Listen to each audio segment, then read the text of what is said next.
Okay, tell us a story. Daddy used to take me out for my ice cream sundae. That's what I love. No, you like the strawberry ice cream sundae with strawberry ice cream. No soda, no. Ice cream sundae. Candy Kitchen. Candy Kitchen. You don't remember the Candy Kitchen. On Elmore Avenue. Buns is later. Let me make more. Here's the story. If you think we were so pure. Wait, Joni has to hear Bill's this. mother, grandma, owned a store, and she worked in it mostly at night. So his house, which was a two-story house, was empty. But when we'd go on a day, and we wanted to go someplace to make love, we would go to his house, right? A stupid move. A very stupid move, because one night his mother came home while we were upstairs. Oh, that was you? That's what he said last time. In Bill's bedroom. And I wanted to jump out the window. But it was a little high up because it was the second floor. And I'll tell you, I've never been as panicked in my life. If you knew because Bill's if mother, you knew you would his know this is mother, not you a would be jump. frightened even if you weren't fooling around.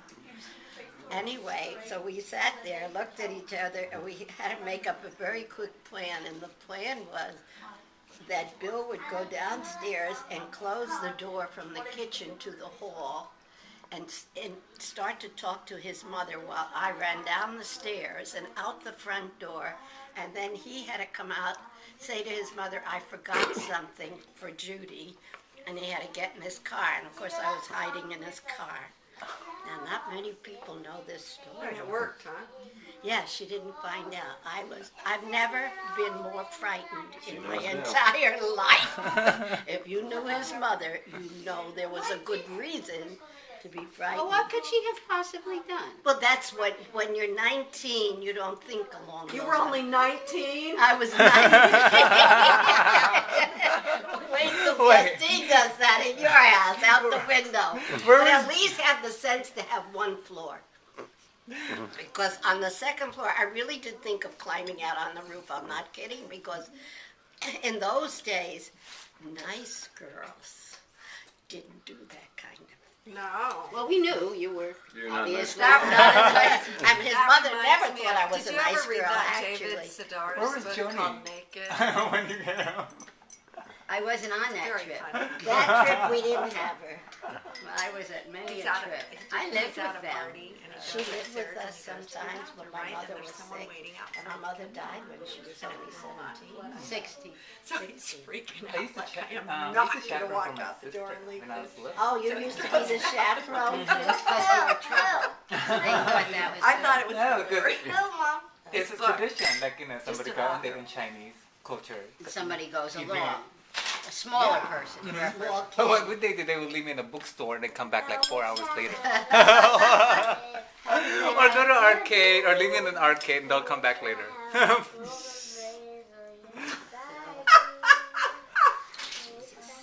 That's not the dueña system. Remember, they used to have dueñas. I guess People- that's enough Good cake, note. huh? I think it's enough cake. On the sake. Let's play poker. But the tea Let's hear it is again. good for him. Okay. Do you have enough, Bill? That was a good Do note. you want a little more tea? I know that. He's not swallowing it, that's Let's hear it No. loud now.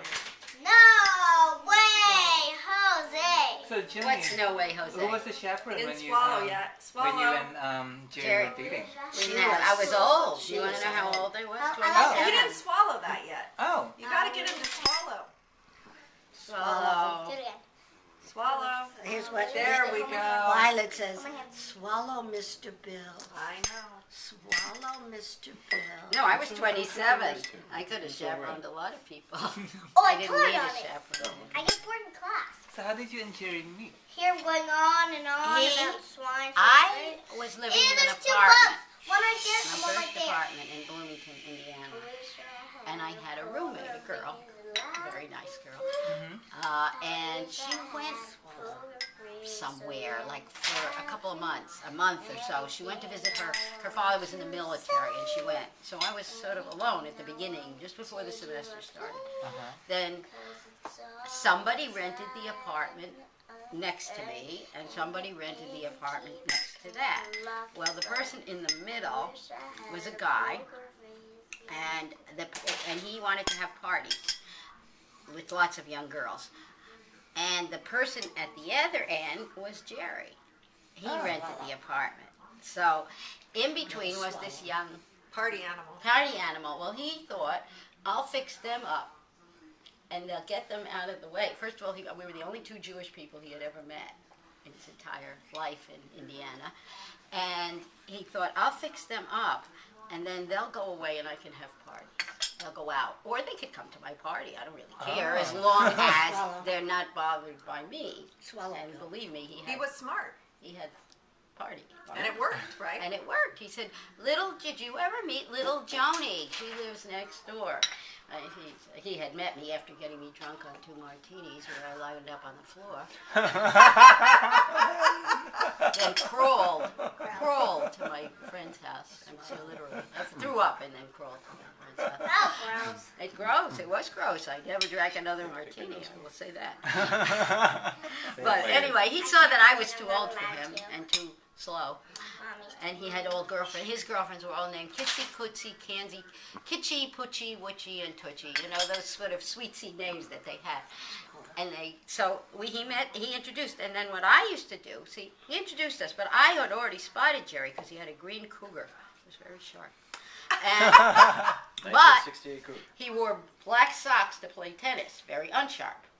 Oh, God, I never would have gone for him. Didn't care, you know. So I used to sit. We had a radiator under the window, and you know how I'm always cold. And I would sit on the radiator, and he would park the car in the lot and walk by, and I would watch him go by and by every time. And we were introduced, and I really didn't go for him, you know. Oh, all right, black socks, tennis, black socks.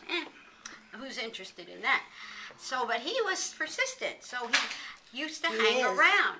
And my friend returned from visiting her parents wherever they were posted. Might have been the Philippines, actually, because he was in charge of the Philippines. Lori, right? Lori. And she couldn't say a nasty thing, so she would say, "Oh, why don't you come over and hang around?" You know. So he would sit, and I would think, "Oh, geez, I wish he would just go away." But he didn't go away. Take his black socks. He didn't go away. Pick up his black socks and go. And, you know, he just hung in there. So then what happened, and I've told this story many times before, I was making dinner for other people. And in those days, you didn't know how much, I didn't know how much. So I had this little chicken. And I certainly wasn't going to invite him. And he's sitting there, he's never going away, never going away. And I'm thinking, all right. So I open up the chicken to cook it. I figured, he's got to go away. I've got to put this chicken in the oven. And I open it up, and it's rotten. And it stinks to high heaven. So what am I going to do? It is summertime, you know, just before the fall semester starts, and I got this rotten chicken, and people are coming to dinner. And he, of course, is not one. He said, "I'll take it back with you."